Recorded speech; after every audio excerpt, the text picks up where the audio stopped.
Miigwech, thank you for the introduction and a lot of pressure for the long-standing relationship we have. So hopefully I don't ruin that, and thank you guys in the front here for sponsoring me to bring me on. I'm going to introduce myself in Potawatomi because I think it's important that you guys hear our language as well as I really need to practice saying it. So, Buju, Cecil Wilson, Indijnakas, Potawatomi and Dow, Pokagon Iniyuk and Dimendagwas, Mashike and Dodom, Biankik and Dochbia, Historic Research Specialist, Ejamek Chawian. So what I just said was, hello, I am called Cecil Wilson. I am a Turtle Clan member of the Pokagon Band of Potawatomi. I am from Hartford, Michigan, and I work as the Historic Research Specialist for the Pokagon Band of Potawatomi Indians, Center of History and Culture, which is an incredibly long title, and I hope I don't have any longer ones than that. So, you guys invited me out here to talk about not just the indigenous trails in the area, but also about the Potawatomi involvement with the Underground Railroad. And I want to include in a little bit about how the Potawatomi ended up in the area. And I mean, I feel like that's important because we were the ones using the trails. You kind of need to know where we came from to understand how all this formed, as well as some of the tribes that came before us. So I named it Crossroads of Culture, and I'll be honest with you, I put that name out and had to remember it yesterday. So that was found on email. I am glad that it is an embarrassing one. So, but we will move on. So, in this first slide here, on the left-hand side, I included an image that was made by Roy Thomas. He is a Ojibwe member from Canada. He did a lot of artwork through the 1940s up until literally 2004. I'm not quite sure when this one was made because his artwork isn't really dated when I was trying to look it up. They're all available at the Toronto Museum, but it's not like I have a lot of time to go up there and check all that out. This image showcases what our creation stories kind of exhibit. And it's not like the creation of our people, but it's the creation of what we refer to as Turtle Island. Turtle Island is what Native Americans like to call North America. In this story, I'm going to paraphrase it because I only have a little bit of time with you guys. In this story, a sky woman fell from up in the sky. We consider the sky realm to be where our ancestors live after they've passed on, as well as other spirit figures in our own traditions and culture. She fell down into the where the planet would be, and there was no land at that point in time. All there were animals swimming around a giant ocean. She fell and got saved by a massive turtle that allowed her onto his back. But he knew that she couldn't get back up to the sky world the way she was now, and she couldn't live on his back. So he offered up his shell to be where her and her people would live from that point onwards. This shell was not good for growing food or for living on. It was just a hard shell of a turtle. You're not going to grow corn or the three sisters on it. So they offered up that if any of the other animals that lived in the water in this area could swim down to the surface and grab some soil and bring it up, that they could spread it on his shell and form Turtle Island. A lot of animals went to do it. None of them were very successful until finally this little one on the very bottom. In our language, his name is Jishko, but for English speakers, he is the name's evading me right now. Muskrat. He's a muskrat. And he swam down, and nobody thought he could do it because he's such a small little critter. And eventually the bubbles of air stopped coming up. And after some time passed, Jishko slowly raised up to the surface dead, but in his paws he had some soil that they then spread around there. And this is where the story that I heard ends with him passing away, that this is where it all stopped. I've heard stories specifically from Simon Pokagon, if any of you are familiar with him, significant Pokagon member, that say because of his sacrifice to one of our other spirits, a man named Nanabojo, resurrected him and brought him back to life. But that all just goes off of what family you are a part of and who told you the stories. But for us, this is how North America was created. This would later become Turtle Island. I have a really cool tattoo of it up there, but I'm not going to start stripping off and showing you guys it. It'd be really weird. But it's a very significant story to us because it's how we got the land that we grew up on. Oh. And a little bit more there. We'll skip ahead to this one.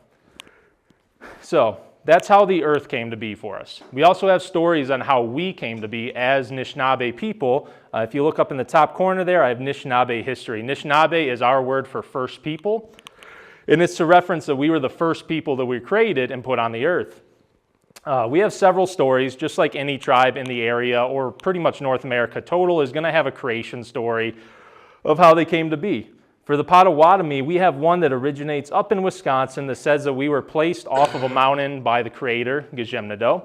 We were told to strike forward and that we would find and name all the creatures on the planet, find all the waterways, find the food, name them all. And eventually we would make our way back. They would welcome us back up on this mountain where our spirit figures and our ancestors lived, and we would be in harmony and peace, and everything would be great.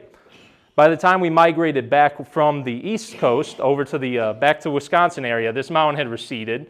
We assumed that it would have been like a glacial mountain in our stories. But so now, essentially, we are waiting for it to come back or for the spirits to re-arrive back on planet Earth for us to go back with them. This one's really cool because it ties in with other tribes that lived up in the Wisconsin area, so like the Menominee people up there, as well as it is why when I introduced myself, I said Boozhoo, Bojo. This creation story is why we say Bojo for hello. That's another story that I won't get into unless you guys have questions about it later. We have another one that says that we are created out of Lake Michigan itself, that we were molded out of the red clay at the bottom of the lake. Once again, it was a man and a woman created. They had a couple wolves created with them. They were told to go out and name everything on the world and just let it be our playground, essentially. This one, that's about where that ends. This one's important for us because it's not just a story that we have, it's also one that some of the Odawa in the northern part of Lower Peninsula of Michigan share, as well as the Meskwaki people also consider this their creation story. The Meskwaki are known as the Fox tribe now because of a miscommunication error in the 1600s with the French and just completely renaming them. But Meskwaki itself means people of the red earth, people of the red clay. And that's where they get the story from, where they get their name from. Now the last one I'm going to talk about, which is the most significant one for me being here talking to you guys today, is that we have a story that we were raised just like out of Lake Michigan. We are raised out of the St. Joseph River, which circulates somewhere down in southwest Michigan, down across into Indiana there. I don't think it stretches this far out here. You guys have the Elkhart River that probably feeds towards it.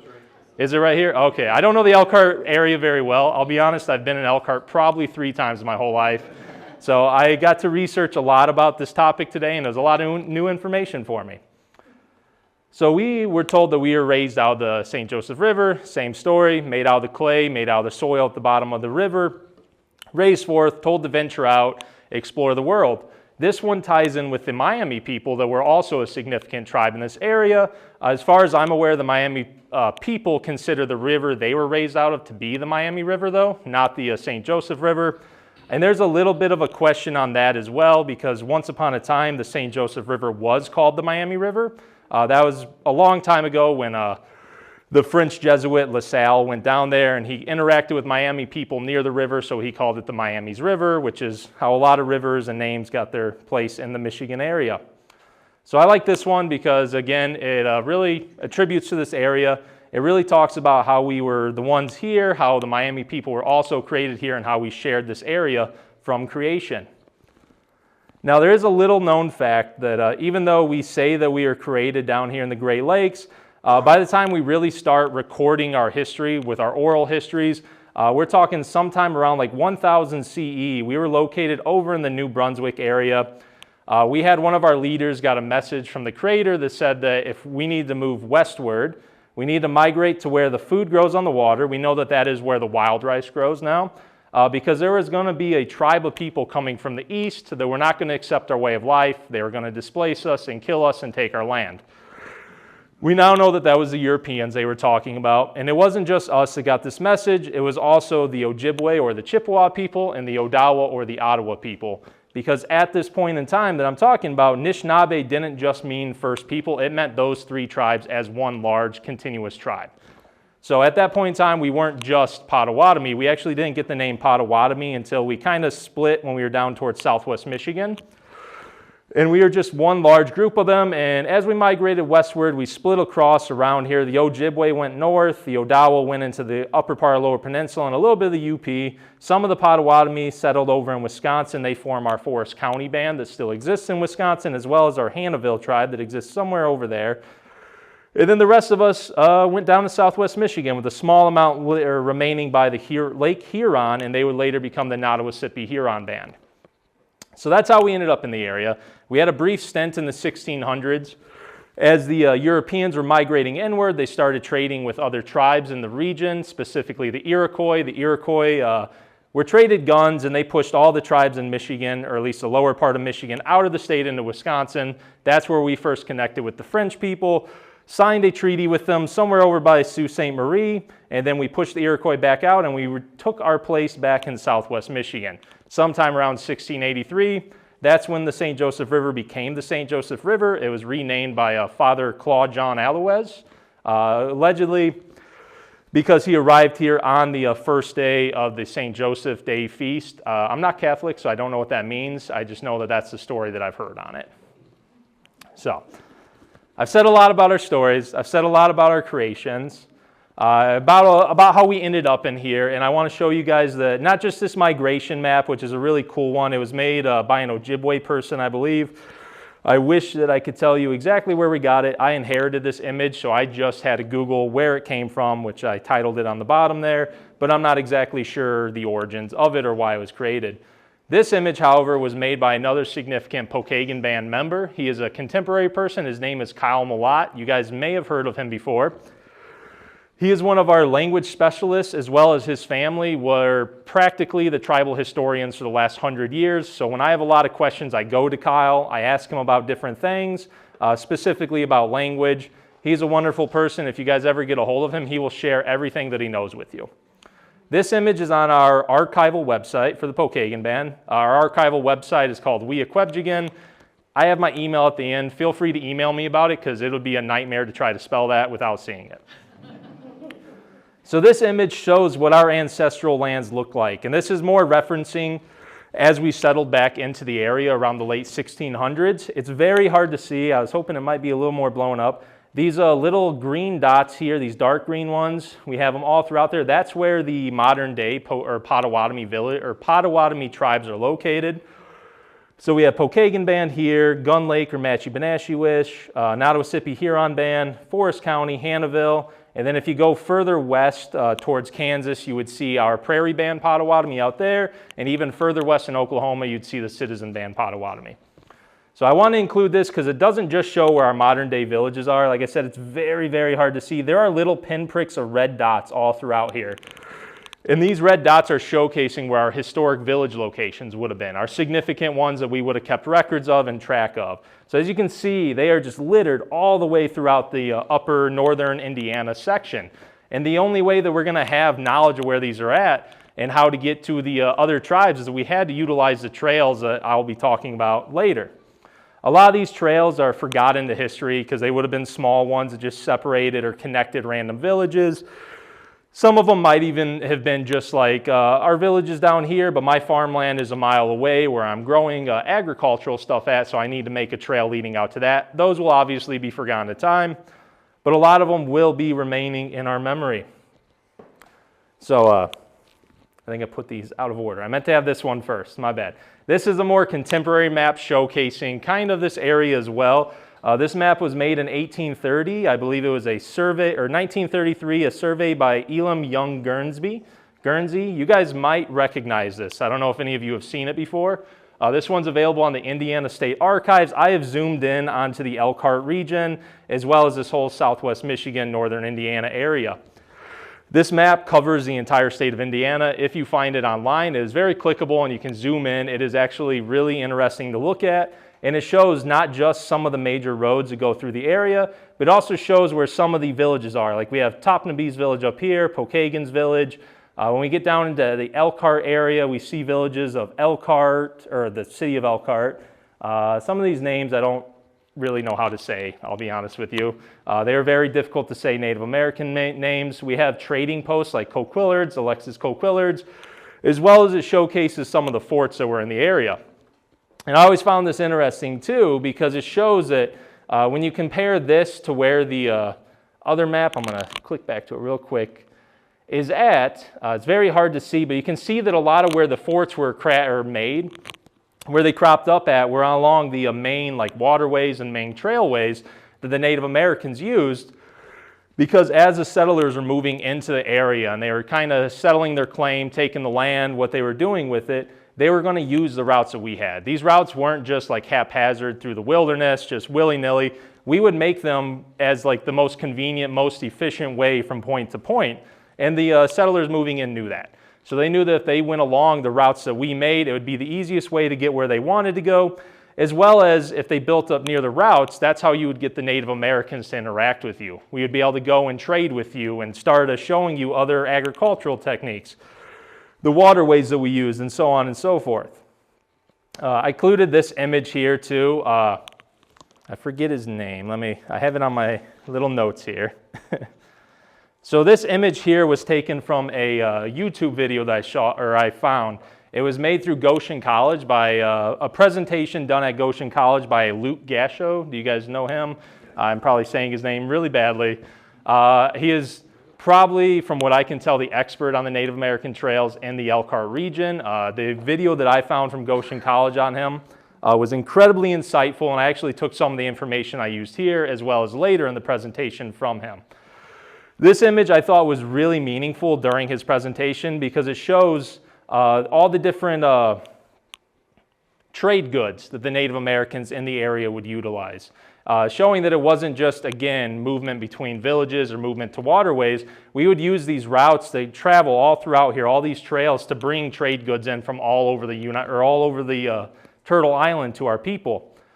Specifically, we'd see some going from up north down south towards this region for copper, which is one of the most significant things we would trade for in the Great Lakes area. If we're looking over in Ohio, I know that it says that it's like wampum, sashes, silk. There are a lot of shells that were transported from the East Coast over, but as well as Ohio and a little bit up into Wisconsin, we have pipestone, which was very significant for our traditional ceremonies. As well as when we're even looking further back than the woodland Native Americans, when we're going back to like prehistoric Native Americans like the Adena, the Hopewell people, and even all the way back to the Clovis cultures, we still see that there were trade routes that traveled throughout this whole region, that they made their way through. I mean, Clovis culture, everyone thinks of it as a Southwest kind of thing, because that's where it was first located, but in Buchanan, Michigan, I know that they have found Clovis points located specifically at Moccasin Bluff over in Buchanan, which is a significant cultural site for the Potawatomi as well. So these were, like, a lot of these trade routes weren't just contemporary ones made as we moved in. These were things that were formed well before we were even here. Another reason I included this image is because you can see going from the northeast side all the way down towards Chicago is where it ends. You see the Chicago to Detroit Road or Detroit to Chicago Road, whatever you want to call it. This road was a very important one for settlers moving into the region in the 1830s, 1840s. It was a primary route that they would take when they would travel across the Great Lakes area. This route was formed across the Sauk Trail, if anybody's heard of the Sauk Trail. The Great Sauk Trail, Sauk being the name of the Sauk and Fox tribe as well, another tribe that's located over in southern Wisconsin and northern Illinois. This trail was very significant for us, not just our people, but again, the prehistoric people, because once upon a time, when the glaciers were migrating, or melting, whatever you want to call it, from south to north, this was one of their stopping points. And this line right here where the Sauk Trail goes ended up becoming a mastodon trail, which is where we see a lot of the indigenous people, the prehistoric ones, they would use it to hunt down mastodons that were migrating, as well as they would use it for migration as well, because again, it's a very convenient trail, very secure, very safe.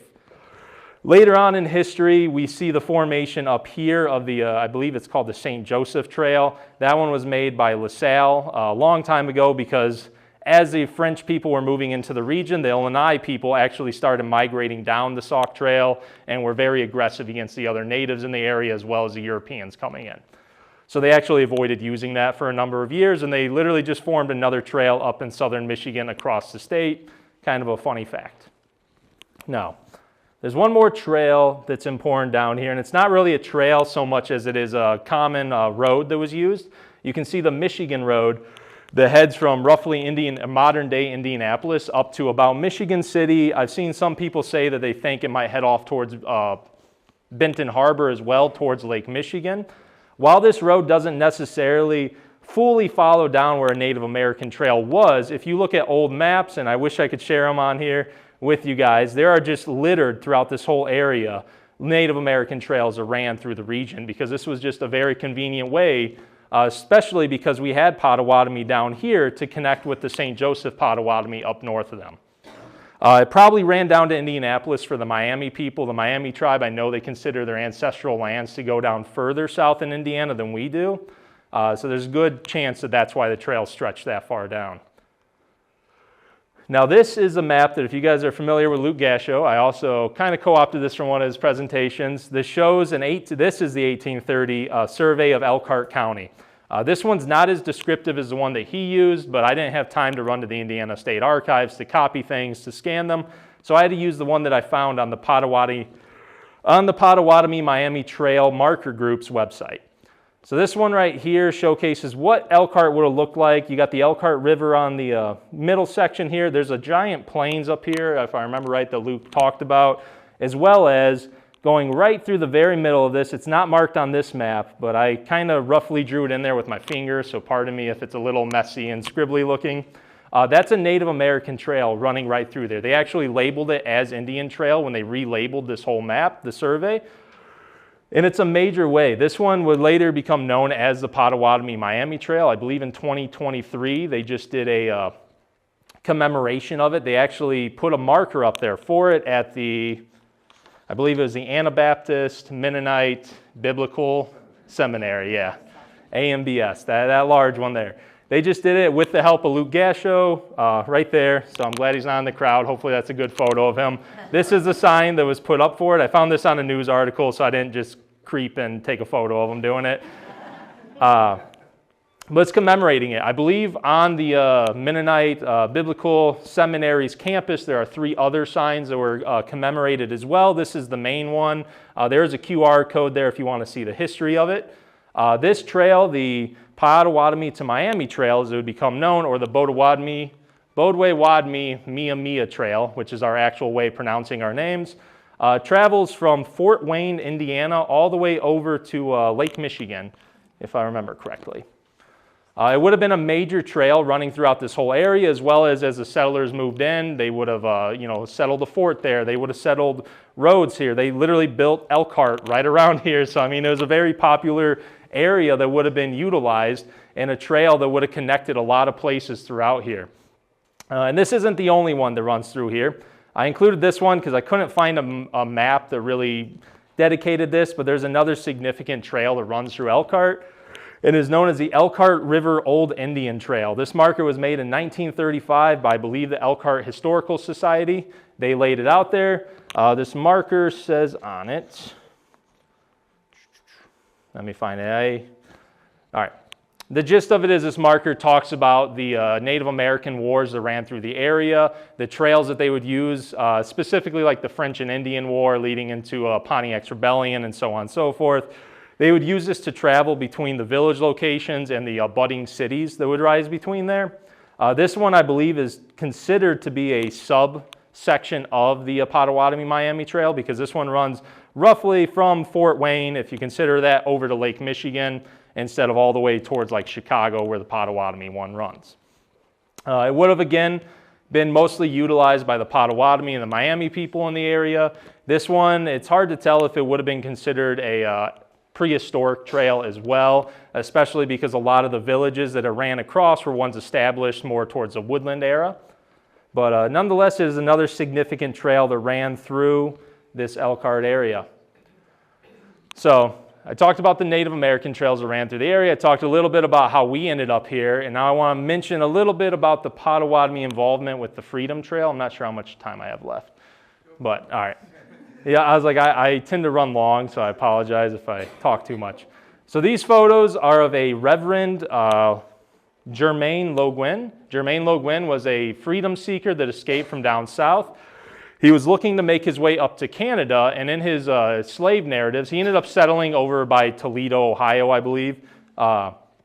In his slave narratives, he talks about being assisted by Native Americans as he is making his way down the Michigan Road.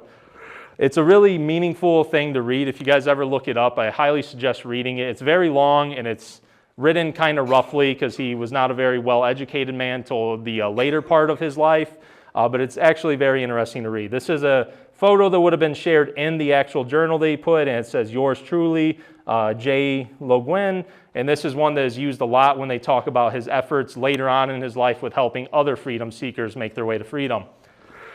But he talks extensively about being aided by Native Americans as he's heading down the Michigan Road. I put a quote in here from his book as well. Let me find it here. He put in there that they wallowed through the snow but a short distance ere they came upon cleared ground in a cabin, and they were kindly received and comfortably entertained in Indian fashion. When the Indians found they had been lost in the woods and in the storm all night, they, especially the women, expressed great surprise and sympathy. The horses were kindly sheltered and fed, as well as themselves, by these children of nature. I just put a brief snippet of what he talks about. It's a fairly lengthy section about his assistance from them. One of the most notable things I saw when reading through it is that he actually talks to the Native Americans and tells them that he is a freedom seeker, that he is a runaway slave. He is an outlaw running away from people. And this is very significant because if any of you guys have read slave narratives, you'll know that they almost never share that information with people. That is something they keep closely hidden because you never know who's actually going to help you and who's going to be against you. And from what I could tell from his narrative and from the other narratives I've seen about Native Americans making their way, or freedom seekers making their way through the area, the Native Americans were almost always an empathetic force for them. They might not have been the most welcoming people, obviously because you got people wandering into your area, you're not always expected to just give your house to anybody that you want. But they almost never would turn them back to the runaway slave catchers. They would almost never turn them away. Even if they weren't welcoming, they would still have a place in their houses for a day or two. They would take care of their animals, and then they would send them forth. A lot of times, they would give them information where other Indian villages were located, native villages were located, so they could travel northward and try to find more safety. And I like this one because he writes from the 1850s.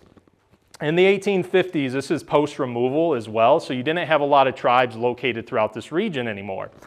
Most of them have been gone. I don't know the specific history of the Miami people. I know there was a Miami tribe of Indiana that still maintained land here. They were not removed, as well as the large removal out to Oklahoma where the Miami tribe of Oklahoma is at.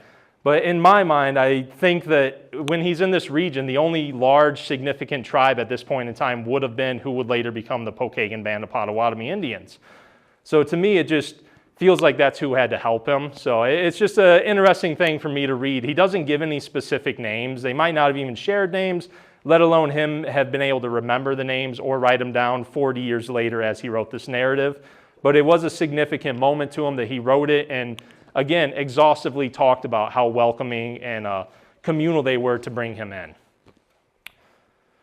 So this map here was made by Dr. Larry McClellan. Have any of you guys ever heard of him before? He is also an expert on the Underground Railroad, the Freedom Trail. He specifically focuses over towards Chicago and the Illinois section, but obviously the Freedom Trail that he is showcasing here is also the Sauk Trail, the Great Sauk Trail.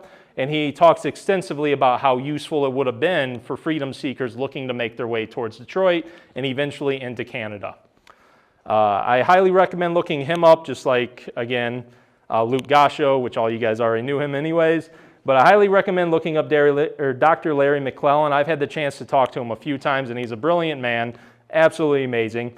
But he liked to showcase in his talks where the Sauk Trail and the other, like Territorial Road, the historic Chicago Road, how they all follow right along where the Sauk Trail went.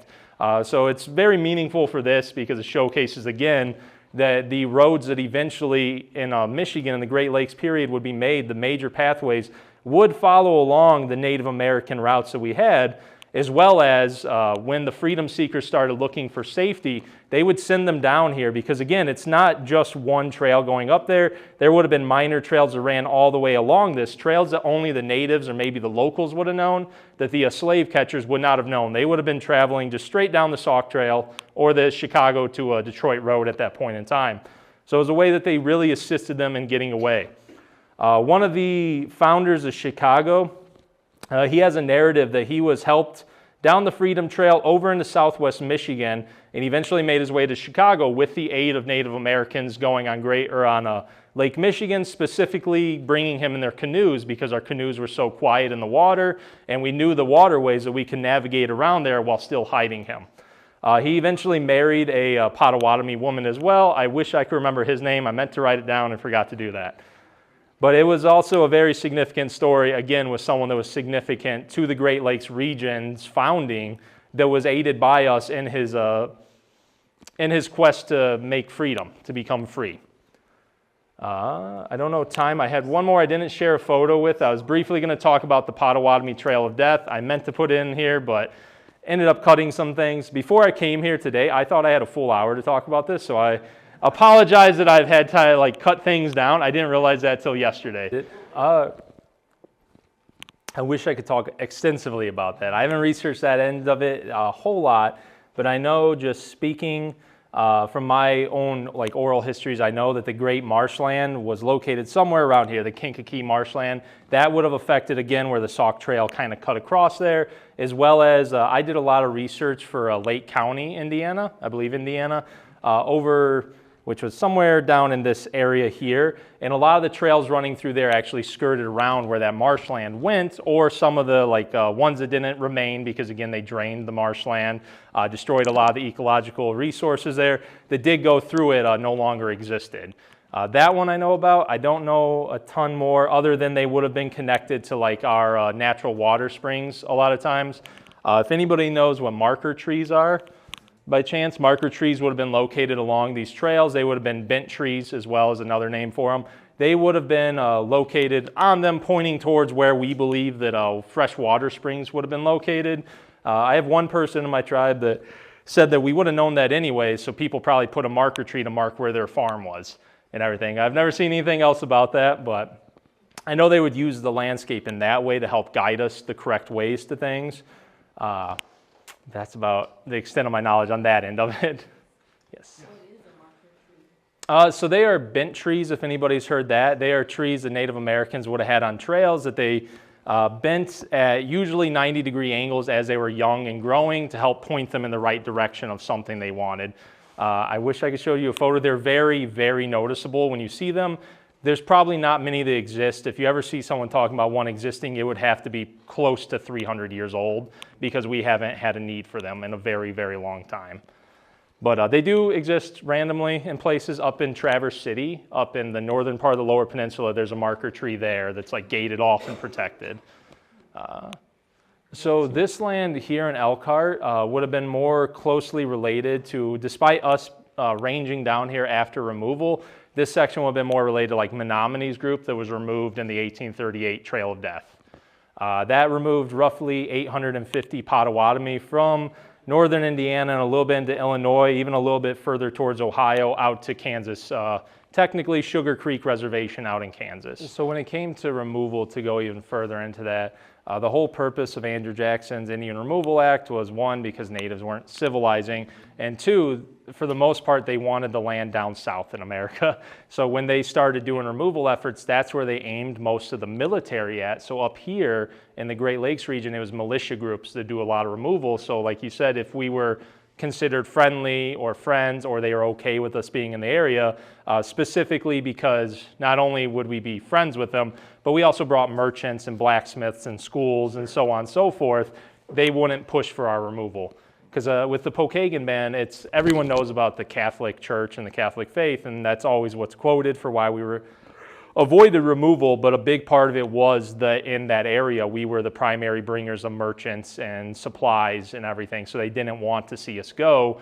Maybe they didn't want to see us in the land they wanted, but it was better than them having to deal with rusty tools and no education, no supplies in the area. So it was a very common thing. And people that would be removed would sometimes migrate back eastward. They would escape and they would come back and they would form, and that's when they would start saying they might be Italian or Hispanic, or they're white because they're a little more pale complected. My own family in the 1920s, my great-grandfather, who was a big push for us to get sovereignty in the 70s and 80s, all of his census records have him listed as white, and they go by being Italian while they lived in Chicago. So it was a real thing, yeah. I see a hand back there. Yep. Yeah. So when you said 800 some were taken, went to Yep. Oklahoma and Kansas, how many were left in the area? In this region, it'd be hard to tell an actual number down here.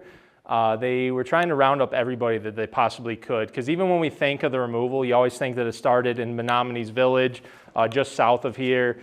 In reality, that's where it started, but they didn't just migrate westward when they took them. They actually went eastward to go pick up more people that they knew, villages that were located there, and then went westward with them.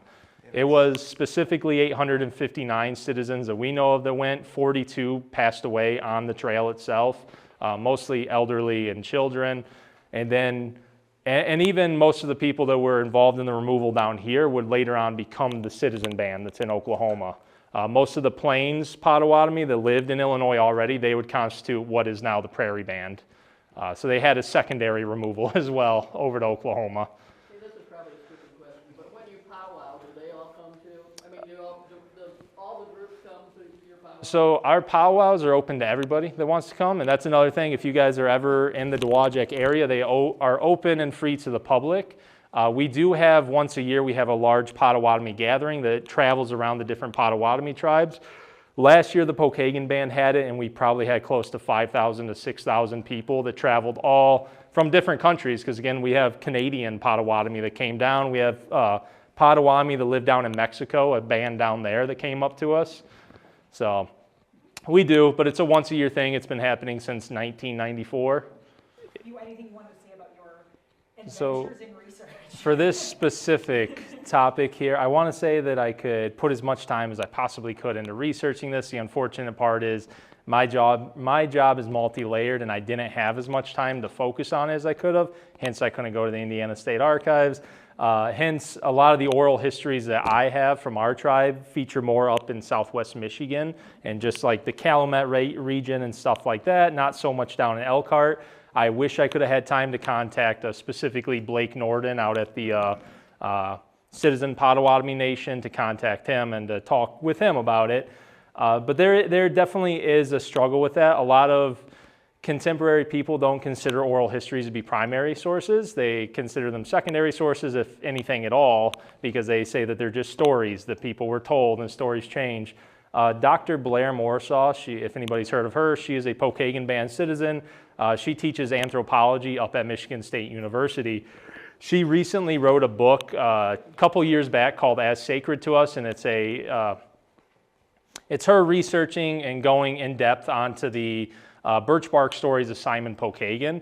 And in this, Simon Pokagon talks about oral histories, things that when he wrote about them in the 1890s, again, were seen with ridicule. People didn't believe it because what the archaeological records of the time told us is that you're just full of it and none of this is true and you guys are just making fancy stories.